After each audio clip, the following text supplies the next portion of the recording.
নমস্কার, সবাই কেমন আছেন? আশা করছি সকলেই খুব ভালো আছেন। আজকে শুক্রবার, বাজে এখন সকাল 10টা। আজকে ছুটির দিন, আর আজকে ওর বাবারও ছুটি, আজকে ছেলেরও ছুটি। আজকে ঈদ আছে, তো সেই কারণে ছুটি। ছুটি মানেই খুব মজা, তাই মজায় মেতেছে ছেলে। খেলা, বাবাও আছে ঘরে, তো মজাতেই খেলা চলছে। কিন্তু আজকের ওয়েদারটা এত খারাপ, আজকের নয়, এখানে ওয়েদারটা খারাপই চলছে, প্রায় খারাপ, ভালোই হচ্ছে না। বৃষ্টি হয়েই যাচ্ছে, অনেক দিন হলো পরিষ্কার আকাশ দেখিনি। দেখুন ওয়েদারটা দেখায়, দেখুন এত খারাপ ওয়েদার, একটু পরিষ্কার আকাশ দেখা যাচ্ছে না। প্রায় অনেক দিন হলো বৃষ্টি হয়েই যাচ্ছে, কবে বৃষ্টি থামবে? এখানে এত বৃষ্টি হয় না, এবারেই এত বৃষ্টি হচ্ছে, চারিদিকটা শুধু জল আর জল। আজকে ছুটির দিন, ওয়েদারও এত খারাপ, তাই ভাবছি আজকে একটু স্পেশাল কিছু রান্না করি, যেটা ভালো লাগবে। একটু ঝালঝাল খেতে ইচ্ছা করছে, অনেক দিন ঝালঝাল খাওয়ার কিছু খাইনি, তা আজকে ভাবছি একটু ঝালঝাল করে এখানে রাজস্থানের স্টাইলে বিরিয়ানি বানাবো। রাজস্থানে একটা অন্য ধরনের বিরিয়ানি পাওয়া যায়, যেটা আমরা খেয়েছি, তো মোটামুটি ভালোই লাগে, খুব খারাপ লাগে না। তো আমাদের ওখানকার মতো তো বিরিয়ানি এখানে পাওয়া যায় না, তো সেই কারণে এখানে তো কিনে খেতে পারি না। তো এখানকার যে বিরিয়ানি পাওয়া যায় সেটা তো আমরা কিনে খাই। তো আজকে ভাবছি সেরকম বিরিয়ানি একটু ঘরে বানাবো। এই বর্ষার ওয়েদারে একটু ঝালঝাল কিছু খেলে ভালোই লাগবে। আর ছুটির দিনে তো একটু মন চায় যে স্পেশাল কিছু হোক, অনেকক্ষণ সময় দিয়ে রান্না করলে ভালোই লাগে। ছেলে ওর বাবা একটু বাইরে বেরিয়েছে, বাইরে সামনেটাই খেলছে, কেন হালকা হালকা বৃষ্টি পড়ছে তো তাই। আমি এই বারান্দাটা একটু বেরিয়েছি, একটু দেখি, ভাল লাগছে ওয়েদারটা, কিন্তু বৃষ্টি হচ্ছে তো অতটাও ভালো লাগছে না। তো একটু বেরোতেও ভালো লাগে, সবসময় ঘরে থাকতেও তো ভালো লাগে না। আপনাদের একটা জিনিস দেখাই, দাঁড়ান। এই দেখুন, এটা একটা তুলসী গাছ, যেটা ওর বাবা অফিসে মালি ছিল তাকে দিয়ে এই টবটাতে বসিয়েছে। আগে আমরা যে রুমে থাকতাম সেখানে একটা তুলসী গাছ ছিল, সেটাতেই পুজো করতাম, কিন্তু যখন ওই রুমটা তো আমরা ছেড়ে দিয়েছি, আমরা তো ওই 4 মাস হলো অফিসের অ্যাপার্টমেন্টে চলে এসেছি। তো এখানে এসে যখন একটা প্রথমে তুলসী গাছ লাগিয়েছিলাম, তো সেটা দেখলাম ধীরে ধীরে নষ্ট হয়ে গেল, কী জানি কেন নষ্ট হয়ে গেল। তো আবার একটু বর্ষার দিনে আবার একটা তুলসী গাছ ওদের অফিসে হয়েছিল, তো সেটা ওর অফিসের মালিক এই টবটাতে বসিয়ে সেই সব ঠিক করে দিয়েছে। এখন সে বলল আপাতত এই টবটাতেই থাক, কারণ এর গোড়াটা তো খুব নরম হয়ে আছে, একদম ছোট, তো এই টবেই থাক আপাতত, যখন একটু বড় হয়ে যাবে তখন এই টবটা একটু চেঞ্জ করে দিতে। এখানে হয়তো প্রচণ্ড বর্ষা বলে হতে পারে গাছটা মরে গেল। এটা একটা ছোট চারাই এনেছে, কারণ একটু বড় চারা ছিল, তো আমি বললাম না থাক, ছোট চারা বড় হলেই ভাল লাগে। এখানে আর এক ধরনের তুলসী গাছও পাওয়া যায়, লাল রঙের পাতা, লাল লাল তুলসী। আমি বললাম প্রথমে এটা থাক, এটা একটু বড় হয়ে যাক, তারপর একটা লাগাবো। এদিকে মানি প্ল্যান্টের গাছটা দেখাই।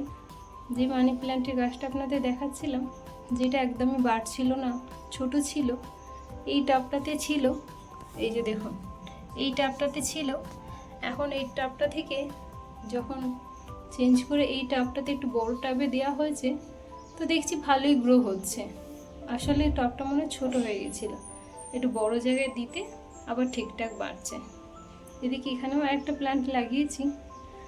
আগে যে রুমে থাকতাম সেখানে তো স্পেস একটু কম ছিল, আসলে ভাড়া বাড়িতে তো জানেন স্পেস একটু কম থাকে, তো প্ল্যান্ট লাগানোর অনেক শখও ছিল, কিন্তু তখন আর করে উঠতে পারা যায়নি। এখন এই অ্যাপার্টমেন্টে আসার পর অ্যাপার্টমেন্টে তো কোনো অসুবিধা নেই, তাই এই অ্যাপার্টমেন্টে ভাবছি একটু শখ পূরণ করব একটু একটু করে। এখানে ঘর এখনও ভালো করে গোছানো হয়নি, অল্প অল্প দিয়ে গোছানো হচ্ছে, কারণ আগে তো যেই রুমে থাকতাম একটু ছোট পজিশন ছিল, সেখানে তো সব কিছু করা যায়নি। তো এখন এই অ্যাপার্টমেন্টে যেটা এসেছি সেটা একটু বড়, তাই সেখানে একটু করে চেষ্টা করছি অল্প বিস্তর জিনিসপত্র বাড়ানো, খুব বেশিও নয়, কারণ ট্রান্সফার হওয়ার সময় অনেক অসুবিধা হয় জিনিসপত্র নিয়ে যেতে।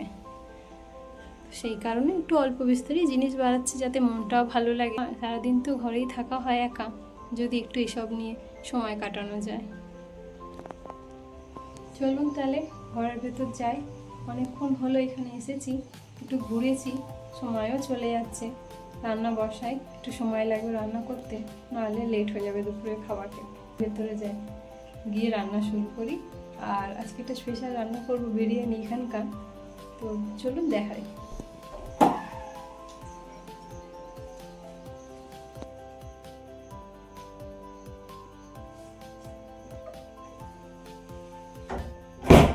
চলুন ভেতরে এসে গেছি, এবার রান্না শুরু করে দিই। এখানে কিছু গরম মশলা নিয়েছি, বড় এলাচ, দারচিনি, ছোটো এলাচ, লবঙ্গ, একটু গোলমরিচ আর একটু জয়িত্রী নিয়েছি একটু গরম তেলে। ওগুলো দিয়ে দিয়েছি প্রথমে ভাজতে। আর একটু শাহ জিরা হয়, সেটাও ছোট ছোট, তো সেগুলোও একটু দিয়েছি। আর কিছু এরকম গোটা লম্বা লম্বা পেঁয়াজ কেটে রেখেছিলাম, তো সেটা একটু দিয়েছি। একটুখানি রেখে দিয়েছি, মনে হচ্ছে একটু বেশি হয়ে যাবে পেঁয়াজটা, তাই রেখে দিয়েছি, যদি পরে লাগে তাহলে দিয়ে দেবো। আর এদিকে দেখুন, যে চালটা ভিজিয়েছি বিরিয়ানির জন্য, সেটা গোল্ডেন ডবল চাপি বলে। তো এইরকম দেখতে একটু বড় আর একটু মোটা ধরনের হয়, এটাকে বিরিয়ানির রাইসও বলা যায়। তো এই রাইসটা আমি এখানে এসে প্রথমেই দেখলাম। তো এটা 2 ঘন্টা ভিজিয়ে রেখেছিলাম। এই চালটা মোটামুটি কিছুক্ষণ ভিজিয়ে রাখতে হয়, বেশ খানিকক্ষণ। আর ধরুন আপনি মাংস দিয়ে যদি চিকেন দিয়ে করেন, তাহলে চিকেনটাকেও কিছুক্ষণ একটু ভালো করে ধুয়ে নুন মাখিয়ে রেখে দেবেন, যাতে ওর জলটা বেরিয়ে যায়। আর এদিকে দেখুন পেঁয়াজগুলো ভাজা হয়ে গেছে, তো কিছুটা বেরেস্তার জন্য পেঁয়াজ তুলে নিয়েছি। আর এর মধ্যেই একটু আদা রসুন বাটা দিয়ে দিচ্ছি 2 চামচ মতো। আর এটা ভালো করে নাড়ার পর একটুখানি জল দেবো। জল দিয়ে এই আদা রসুনটা ভালো করে কষালে আদা রসুনের থেকে খুব সুন্দর গন্ধ বেরোয় আর খুব সুন্দর তেলটা ছেড়ে যায়। এখানে 2টো জিনিস আমি দিতে ভুলে গিয়েছিলাম, একটু গোটা ধনে আর একটু মৌরি। এই 2টো জিনিস যখন আদা রসুন বাটাটা দিচ্ছিলাম তার আগেই একটু দিতে হতো, তো কোনো অসুবিধা নেই, এখন মিডিলে দেব, কারণ এটা সমস্তটাই তো ভালো করে গ্যাস আস্তে করে কষিয়ে করতে হবে। তো তার মধ্যে এটা ভালো করে ভাজা হয়ে যাবে। 2 থেকে 3টে টমেটো একটু মিক্সিতে হালকা করে একটু পেস্ট করে নিয়েছি, সেটাও দিয়ে দিয়েছি। একটু কিছু কাঁচা লঙ্কাও দিয়ে দিয়েছি। এই বিরিয়ানিতে শুকনো লঙ্কা গুঁড়ো দেওয়া হয় না, ঝাল হিসেবে কাঁচা লঙ্কাই দেওয়া হয় আর দালচিনি পাউডার দেওয়া হয়। তো দালচিনির পাউডার তো প্রচুর ঝাল হয়ে যাবে। আর এখানে এক ধরনের বিরিয়ানির মশলা পাওয়া যায় যেটা খুব ঝাল, তো সেইটা তো আমি দিই না, তো সেই জন্য একটু কাঁচা লঙ্কাটাই একটু বেশি করে দিলাম, যেটা অল্প ঝালে হলেও খাওয়া যাবে। আর তারপর একটু দইও দিয়ে দিয়েছিলাম। আর সবগুলো একটু ভালো করে কষিয়ে যে মাংসটা একটু রেখেছিলাম, তো কিছুটা মাংস সেটাও দিয়ে দিয়েছি। দেখুন ভালো করে কষা হয়ে গেছে, চারিদিক থেকে কীরকম তেল ছেড়েছে দেখছেন, খুব সুন্দর গন্ধটাও বেরিয়েছে, মনে হচ্ছে বিরিয়ানি হচ্ছে। আর খুব সুন্দর কষাও হয়ে গেছে। এবার এর মধ্যে যে চালটা ভিজিয়ে রেখেছিলাম তার জলটা তো ঝরিয়ে নিয়েছি, সেই চালটা এর মধ্যে দিয়ে এটা দিয়েও একটু ভালো করে কষিয়ে নেব। গ্যাস আস্তে করেই করছি, এই সমস্ত প্রসেসটা গ্যাস আস্তে করে করলে তাহলে বিরিয়ানির টেস্টটা খুব ভালো আসে। দেখুন গ্যাস আস্তে করে ভালো করে এটা কষিয়ে নিচ্ছি। এটা একটু ভালো করে কষা হয়ে গেলে এরপর এর মধ্যে একটু জল দিয়ে দেবো। এই বিরিয়ানিটা এখানে এসে যখন আমরা প্রথম খেয়েছিলাম তখন অতটা ভালো লাগেনি, তারপর ধীরে ধীরে খেতে ভালোই লাগলো। এই যে বাটিটা দেখছেন, এই বাটির পরিমাণেই জল দেবো, কারণ এই বাটির পরিমাণেই তো চাল নিয়েছিলাম। এই বাটির পরিমাণে 2 বাটি চাল নিয়েছিলাম, 4 বাটি জল দিলাম। দেখুন হয়ে গেছে। একটু নুনও দিয়ে দিই, পরিমাণ মতো নুন দিয়ে এটা ভালো করে একটু নেড়ে কিছুক্ষণ একটু এটা ফুটতে দেবো। এই বিরিয়ানিতে অন্য কোনো মশলা আর ব্যবহার করা হয় না, তো হলুদ গুঁড়ো ব্যবহার করা হয় না, জিরে গুঁড়ো ব্যবহার করা হয় না, কিছুটা গোটাই দিয়েছি, সেইগুলোরই স্বাদ আসবে এতে। দেখুন জলটা প্রায় শুকিয়ে গেছে, আর একটুখানি হবে। তারপর এটাকে আস্তে করে একটা চাটুর উপরে একটু ঢাকা দিয়ে ধিমে আঁচে হবে, চাপা দিয়ে দিয়েছি। দেখি কিছুক্ষণ এটা থাক, তারপর একটু তুলে নেড়ে তারপর চাটুতে বসাব। এই দেখুন জলটা আরও একটু শুকিয়ে গেছে, অনেকটাই শুকিয়ে গেছে। চালগুলো দেখেছেন কীরকম বড় বড় হয়ে গেছে ফুলে, ভালো লাগছে দেখতে বলুন, ভালোই গন্ধ বেরিয়েছে। চলুন এগুলো দিয়ে দিই।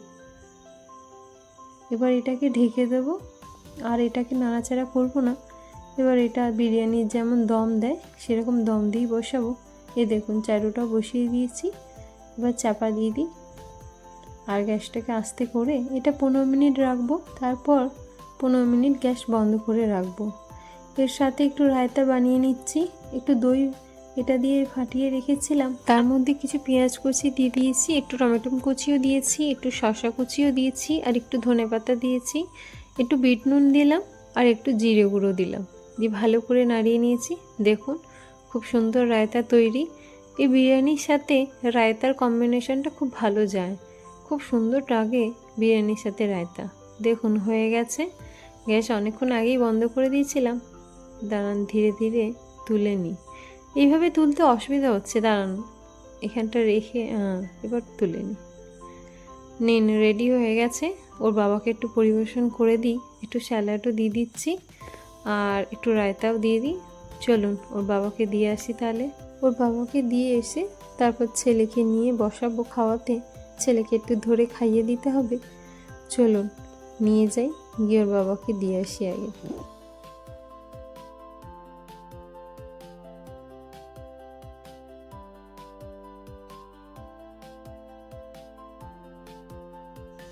চলুন তাহলে আজকের ভিডিওটা তাহলে এখানেই শেষ করছি। দেখা হবে আপনাদের সাথে পরের একটি নতুন ভিডিওটা কেমন হলো কমেন্টে জানাবেন অবশ্যই।